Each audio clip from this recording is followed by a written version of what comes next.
All right. Coach of the year. Love coach of the year bets.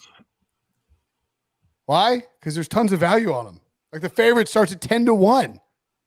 It's, it's like normally you get like 5-1 for defensive player of the year. You get like whatever it is. And now you get 10-1. Dan Campbell has drifted down to 8.5-1 and Sean Payton 9-1. So I take that back. But I mean, depending on where you look, Caesar still has Arthur Smith, the favorite, at 10-1. So if you like Arthur Smith, obviously go to DraftKings, 14-1 there. If you like Sean Payton, 12-1 at Caesars, 9-1 at DraftKings. This is not reflective of like any particular sports book. It's just simply the odds are different in different places. Like maybe DraftKings have been peppered by Sean Payton bets, and so they've got a bunch of they got an exposure to Sean Payton. They creep the number down.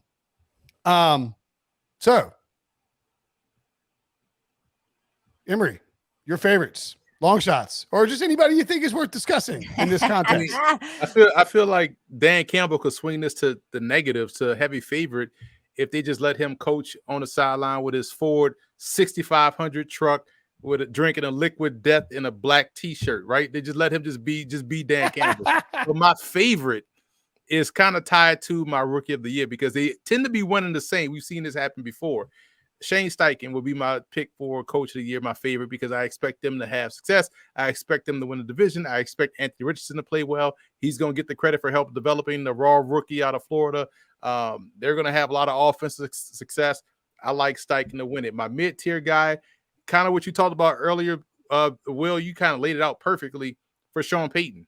If he can fix Russell Wilson or fix this offense, if this offense could just average 20 points a game instead of 4, they'll be fine. Like they'll win a lot of games. Their defense is still going to be good.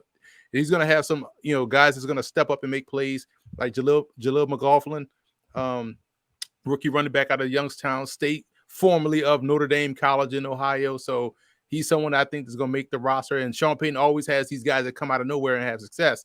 I think he's a good, solid mid-tier option. My long shot is Sean McVay because we know he gives off heavy youth summer camp counselor vibes, but the guy can coach his butt off on the football field. And so if he gets this Ram team over 6.5 wins, and if they're flirting around that 7th playoff spot in like week 13 or 14, you got to give them credit because this team is about as young as UCLA, right? Because this is a rookie-laden team on the 2 deep. So I like him as my long shot early today was plus 3,500 on Caesars. I'd be interested to see where it is now. Yeah. So the one thing about coach of the year too is like basically I think I looked it up and the average number is like 3.5 wins over the past 10 years or something, where the coach, you exceed your win total expectation, right, by 3.5. And so good list by Emory there because you don't want to like, and I mean, Katie, if you have Andy Reid, I don't want to F you up here, but if Andy Reid wins 14 games, you're so his over-under is 11.5, right? You've got to win like 14 games or 14 games and like be so dominant. And people are still give credit to like, it's why Bill Belichick and Mike Krzyzewski never won coach of the year. It's because the expectations were already so high that it was difficult to pull off. So like Belichick this year is actually a pretty decent look. For me, the top of the list, Emory mentioned Sean Payton 9-1. I got no problem going to Sean Payton. Like their win total is 8.5. If they win 10 or 11 games, and you don't have to be 3.5. We've seen 1.5 pull it off, but an average 3.5. Some guys do it by 5 wins or something like that.